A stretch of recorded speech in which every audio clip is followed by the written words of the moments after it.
Section 4 of Indian partnership act हमें essential conditions of partnership तो बताता है, जिसमें से एक एसेंशियल कंडीशन ये है कि किसी भी पार्टनरशिप फर्म में एक शेयरिंग ऑफ दी प्रॉफिट्स होता ही होता है पार्टनर्स के बीच में। अगर पार्टनर्स हो तो आप बिजनेस के प्रॉफिट्स में शेयरिंग करते ही करते हो। अब वो उनके कॉन्ट्रैक्ट में जो डिफाइंड रेशियो लिखा होता है उसमें करते हो, नहीं है तो फिर इक्वल डिस्ट्रीब्यूशन ऑफ प्रॉफिट्स होता है एक्ट के हिसाब से। लेकिन क्या हो अगर मैं आपको इसका रिवर्स बोलूँ कि जस्ट बिकॉज किसी बिजनेस में, किसी फर्म में जो फर्म को चला रहे हैं, जो फर्म के ओनर्स हैं, वो प्रॉफिट्स ऑफ द बिजनेस में शेयरिंग कर रहे हैं, तो क्या जस्ट बिकॉज ऑफ दैट हम उस फर्म को, उस बिजनेस को पार्टनरशिप बोल देंगे कि वो पार्टनरशिप फर्म है और सबके सब पार्टनर्स हैं और उनके बीच में प्रिंसिपल एजेंट वाला या म्यूचुअल एजेंसी वाला रिलेशनशिप अकर कर रहा है? ये हम समझेंगे कॉक्स वर्सेस हिकमैन केस में, जिसमें काफ़ी डिटेल और इंटरेस्टिंग तरीके से समझाया गया है। तो आइए लेट्स स्टार्ट। इस केस के फैक्ट्स ये हैं कि यहाँ पे एक कंपनी थी बी स्मिथ एंड सन, जो अब स्ट्रगल कर रही थी अपने बिजनेस रेवेन्यू में और अपने लेंडर्स के लिए, अपने सप्लायर्स का सबका वो पैसा चुका नहीं पा रही थी, लोन रिपेमेंट में उसको स्ट्रगल हो रहा था। तो यहाँ पे ये डिसाइड होता है सबके बीच में, कंपनी के बीच में और सबके सब जो कंपनी के लेंडर्स हैं, जिन सबका लोन बकाया है, जिन सबका लोन वापस होना है, कि आप लोग इस कंपनी को चलाओ। कैसे?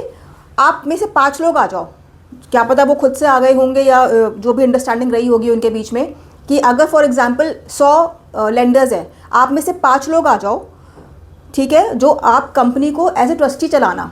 कंपनी हमारी है, आप एज ट्रस्टीज चला लो, आप 5 लोग, इस तरीके से कि जो कंपनी के रेवेन्यू होगा, जो कंपनी का प्रॉफिट बनेगा, उस प्रॉफिट से आप सब लोग अपना अपना लोन प्रीपेमेंट ले लेना।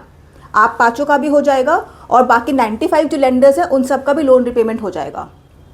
एक और चीज़ यहाँ पे हुई थी कि सबको ये भी बोला गया था कि आप लोग अपनी मेजॉरिटी से आप वोट कर लो और ये तय कर लो कि आपको बिजनेस चलाना है, नहीं चलाना है, कैसे कंडक्ट करना है या बंद कर देना है। ये भी हम आपको देते हैं पावर, क्योंकि अल्टीमेट तो ये होना है कि आपका लोन रिपेमेंट हो जाए। अगर चलाए रखने से, प्रॉफिट आने से और वो प्रॉफिट से आप अपना लोन रिपेमेंट कर लो, उसमें आपका फ़ायदा है तो वो कर लो। कंपनी बंद हो जाए, इंसॉल्वेंट हो जाए, उसकी आप प्रॉपर्टीज़ वगैरह बेच के अपना लोन रिपेमेंट वैसे करना चाहते हो, सो बी इट, जो आपको सूटेबल लगे, ठीक है। तो अब ये सब हो रहा था।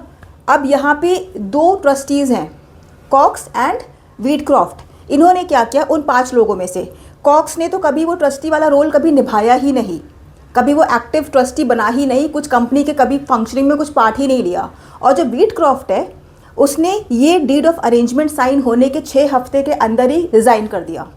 अब उसमें बचे सिर्फ 3 ट्रस्टीज़ और इन दोनों को रिप्लेस भी नहीं किया गया, इन दोनों की जगह किसी और को लाया भी नहीं गया, ठीक है, कि भाई 95 में से बाकी 2 और लोगों को ले आओ, कुछ नहीं हुआ, ठीक है। अब कंपनी अपना नॉर्मल चल रही है, अपना काम कर रही है, ठीक है। अब एक सप्लायर है हिकमैन, जो कंपनी का लेंडर है, वो यहाँ पे और सप्लाई करता है कंपनी को और अपना पैसा मांगता है, बिल ऑफ एक्सचेंज अपने ड्रॉ करता है। कंपनी वो बिल ऑफ एक्सचेंज एक्सेप्ट कर लेती है, बट वो पेमेंट पे फिर डिफ़ॉल्ट कर जाती है। अब हिकमैन क्या करता है, कंपनी को लीगल नोटिस भेजता है 5 ट्रस्टीज़ को, इन दोनों को भी जाता है। ये दोनों अब ये बोलते हैं, कॉक्स तो ये बोलता है कि भाई मैं तो था ही नहीं, मैंने तो कभी काम ही नहीं करा, और व्हीटक्रॉफ्ट ये कहता है कि मैं तो निकल चुका था। तो अब यहाँ पे इशू ये आता है, चलो पहले तो यहाँ पे समझ लेते हैं कि हिकमैन का कंटेंशन क्या था, फिर हम समझेंगे इशू क्या है, और फिर हम समझेंगे कि डिफेंडेंट्स कॉक्स और व्हीटक्रॉफ्ट ने क्या बोला, और फिर हम समझेंगे कि अल्टीमेटली क्या हाउस ऑफ लॉर्ड्स ने बोला और क्या हेल्ड हुआ। हिकमैन ये कह रहा है, आप लोग कंपनी चला रहे हो ना, तो प्रॉफिट शेयरिंग कर रहे हो, तो फिर कनेक्ट द डॉट्स बैकवर्ड्स। आप पार्टनर्स हो, प्रॉफिट शेयरिंग कर रहे हो, मेरा पैसा चुकाओ, लॉसेस है, आप लाइबल हो, अगर डेट्स नहीं कंपनी चुका पा रही है, आप लाइबल के लिए भी तो पार्टनर्स हो, लॉसेस के लिए पार्टनर्स क्यों नहीं हो, तो चुकाओ मेरा पैसा। दूसरी बात कि अगर आप के पास ये पावर भी है कि आप लोग सोच सकते हो कि कंपनी चलाना कैसे है, क्या मोड ऑफ कंडक्ट होगा, तो ये पावर तो यार एक पार्टनरशिप फर्म में प्रिंसिपल की होती है, तो ये पावर भी तो आपके पास है। इससे भी तो ये दिखाई दे रहा है कि आप पार्टनर्स हो, आप लोग प्रिंसिपल और एजेंट का आपका रिलेशनशिप है कंपनी में, ठीक है। अच्छा, अब इशू ये है कि क्या जस्ट बिकॉज कि कोई क्रेडिटर अब ऐसे एक डीड ऑफ अरेंजमेंट में आता है इस तरीके से कि भाई उसे थोड़ा बहुत कंपनी को ओवरसी करना पड़ेगा, कंपनी के ऑपरेशंस को, कि कंपनी अपना प्रॉफिट बनाए और उस प्रॉफिट से सबका लोन रिपेमेंट हो, लेकिन क्या बस इस वजह से वो पार्टनर हो गया? बस उसने ये डीड ऑफ अरेंजमेंट साइन ही तो किया था कि भाई इस तरीके से सबका लोन रिपेमेंट करेंगे। क्या उसने जस्ट बिकॉज इस वजह से हम उसको पार्टनर कह दें? क्या उसने पार्टनर बन के तो साइन नहीं किया था?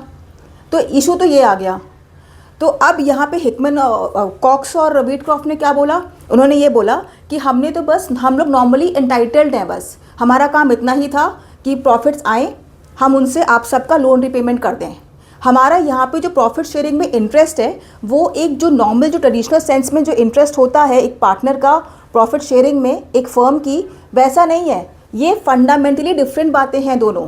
आपको प्रॉफिट शेयरिंग में इंटरेस्ट वर्ड दिख गया कि हाँ हमारा इंटरेस्ट है क्योंकि हमें आपका लोन चुकाना है, लेकिन ये इंटरेस्ट उस इंटरेस्ट से डिफरेंट है।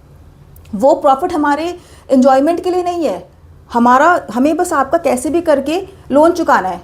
अब वो हमने ये डिसाइड करा है कि बिज़नेस चलाए रखते हैं, बिज़नेस का प्रॉफिट बनता रहेगा, तो ये डिसाइड हुआ है। दूसरी बात, ये जो पावर भी हमारे पास थी ना, कि जो आपको लग रहा है कि हमारे पास रिजर्व्ड पावर्स थी, कंपनी चलाना है या बंद कर देना है, ये भी एक तरीका ही है आपका लोन रिपेमेंट को सेफगार्ड करने का। क्योंकि हमारा हमारी मेन कंसर्न यही है कि जैसे भी जितनी जल्दी हर किसी का लोन पूरा हो पाए, सबका रिपेमेंट हो पाए। तो बस just because we sign this agreement, तो हम कोई एक्टिव पार्टिसिपेशन के साथ नहीं आए, हम एक्टिव पार्टनर्स नहीं हुए, हम लोग पैसिव क्रेडिटर्स ही हैं, हम लोग पैसिव लेंडर्स ही हैं। हमने बस एक मेयर एंटाइटलमेंट ही है हमारा टू प्रॉफिट्स, वो भी जस्ट बिकॉज ऑफ दिस। तो यहाँ पे प्रॉफिट शेयरिंग बस एक मैकेनिज्म है, एक जरिया है आपका लोन चुकाने के लिए। अच्छा, ये कन्फ्यूजन हो भी क्यों रहा था? ये कन्फ्यूजन इसलिए हो रहा था क्योंकि एक केस है कार्वर वर्सेस वॉक, ये ओल्ड केस था। इसमें अभी तक ये होता था कि अगर शेयरिंग इन प्रॉफिट्स है दैट मीन्स कि पार्टनरशिप है। ये केस यहाँ पे डिस्कार्ड हुआ, ओवर रूल हुआ, क्योंकि ये बताया गया अब कॉक्स वर्सेस हिकमैन में ये बोला गया कि ये बस सिर्फ एक एविडेंस होगा। शेयरिंग इन द प्रॉफिट्स जो है वो सिर्फ पार्टनरशिप फर्म की एविडेंस दिखाता है। कंक्लूसिव टेस्ट यही होगा कि म्यूचुअल एजेंसी है कि नहीं, कि क्या कोई एक पार्टनर अपनी एक्ट से पूरी फर्म को बाइंड कर सकता है कि नहीं, और वो बाकी किसी के लिए एजेंट हो सकता है कि नहीं। ये साइन क्वा नॉन है, ये कंक्लूसिव टेस्ट है।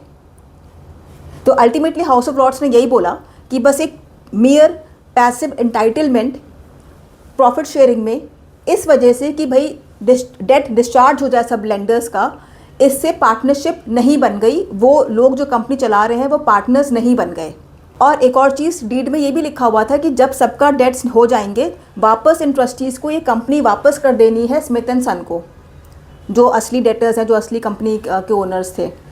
तो अल्टीमेटली इस केस में यही निकला कि अगर आप कनेक्टिंग डॉट्स बैकवर्ड्स करोगे तो वो ज़रूरी नहीं है कि बस शेयरिंग इन द प्रॉफिट्स हो गया तो आप पार्टनरशिप ही बोल दो। असली टेस्ट तो यही होगा कि म्यूचुअल एजेंसी है कि नहीं। अगर वो है तभी हम कह पाएंगे। तो इस केस में ये हेल्ड हुआ कि कॉक्स एंड व्हीटक्रॉफ्ट पार्टनर्स नहीं हैं।